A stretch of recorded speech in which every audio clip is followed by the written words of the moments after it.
With the release of consoles like the Asus ROG Ally and the Steam Deck, along with many others from upcoming startups in the recent years, the ground beneath Nintendo's feet has definitely shaken a bit. From the 1990s to the 2020s, Nintendo has pretty much been uncontested in the handheld console market.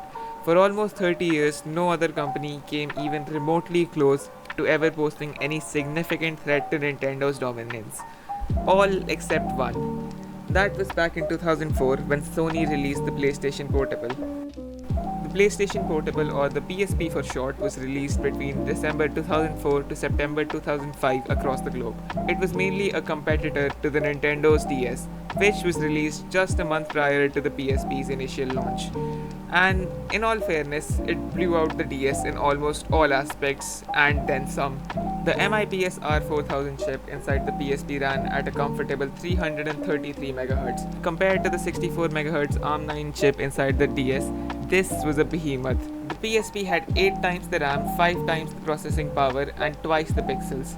Basically, it had hardware much more powerful than that of the DS, allowing it to run games with true 3D graphics, whereas the DS was stuck between this hybrid between 2D sprites and low poly 3D graphics. The DS was not supposed to be just a gaming console but also a multimedia device. It had many of the multimedia features that the DS lacked, like video playback, whereas the PSP supported a wide range of video codecs, including MPEG-4, H.264, AVI, and even MP4. Both the PSP and some of the later versions of the DS had an inbuilt web browser, although the browsing experience of it on the Nintendo DS was very clunky and often very slow. The experience was also heavily impacted by the lower resolutions of the screen compared to that of the PSP. Although even on the PSP, the browsing experience was not as robust as a computer, but it did offer more than the DS. It gave you basic functionality such as accessing websites, checking mails, viewing videos, etc., the experience of which was significantly improved by the higher resolution screen that was present on the PSP. Even the multimedia features present on both the consoles were much better on the PSP. Like, both the consoles had video playback features, but while the DS only supported AAC file formats, while the PSP on the other hand supported almost every single audio file type. The PSP also had better storage capabilities, which allowed it to have bigger games with better graphics. In the hardware department, the DS had almost nothing over the PSP except for battery life. Variations of the PSP were released all the way till 2011. The PSP Slim and Light in the year 2007 introduced a slimmer and lighter design compared to that of the original PSP. It had improved battery life and a video out functionality, allowing users to outplay gameplay to televisions using composite or component cables. The PSP Bright in 2008 was an incremental upgrade over the PSP Lite and Slim.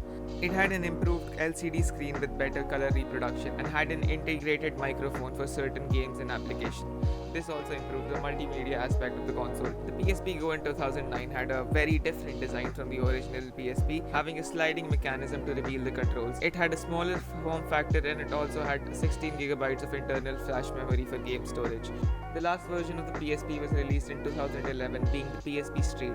It was more of a budget-oriented model, targeting a more cost-cautious audience. It removed some of the features to reduce the cost, like Wi-Fi connectivity, stereo speakers, and microphones, and was released only in a few selected places. PSP's life cycle finally came to an end in 2014, where after 10 years of support, Sony finally decided to discontinue the console. The PSP certainly had better features than that of the DS, but of course, all these features came with a price tag. On the day of release, the PSP was a whole $100 more of the $149 price of the Nintendo DS, but still, with all the added benefits, you would assume that the sales figures of both would be pretty close. Well, Nintendo had something up their sleeves as well. Come on, do you really think that anything can beat the Pokemon machine? Even though the PSP had a respectable game library of its own, it really was no match for the franchises that were exclusive to Nintendo consoles. The DS, even after being heavily inferior in almost about everything, absolutely annihilated the PSP when it came to sales figure, selling well over 150 million compared to the 82 million the PSP sold in its lifetime. But this was only the beginning. You can be sure that the heads were definitely turning in the Nintendo head office. Surely, with such a good start, Sony does not fail to capitalize on it, do they? Well, is that foreshadowing for the second time within a minute? Well, you bet it is. On paper, the PS Vita was a significant upgrade to the PSP, boasting a quad-core ARM Cortex A9 processor, 512 megabytes of RAM, and 126 megabytes of video memory. The multimedia aspects that gave the PSP its charm were also heavily improved upon, with the addition of a camera to the Vita along with a bigger, higher resolution screen. In the hardware department, Sony had once again outdone Nintendo by quite a margin. Even though this time both the 3DS and PS Vita were evenly priced at around $250 and the Vita offered much more power for the price, when their life cycles came to an end, it was clear that once again the 3DS was the clear winner, having sold over 75 million units to the Vita's 16 million. The commercial failure of the PS Vita boils down to a few points. Even though the Vita itself costed the same as around the 3DS, being around $250, it used proprietary memory cards for the storage of games. These memory cards were a lot more expensive than just regular memory cards, often being up to 2 to 3 times more than the price of normal SD cards, making the Vita much more expensive than the DS in practice. The advanced hardware of the Vita also came with an advanced cost of development for the console, hence driving away third-party developers from the platform. This, accompanied by the fact that the 3DS had a much bigger game library, it ultimately gave the consumers less of an incentive to buy the Vita over the 3DS.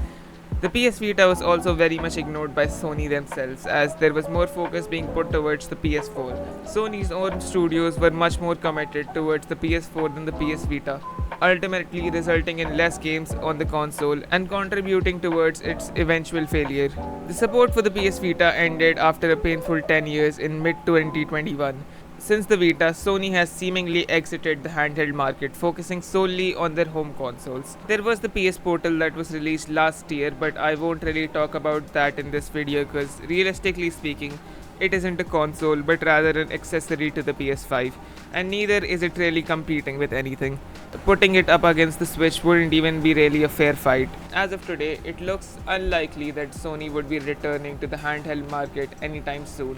I think it's fair to say that it was a valiant effort from Sony, but at the end of the day, Nintendo for sure won the race.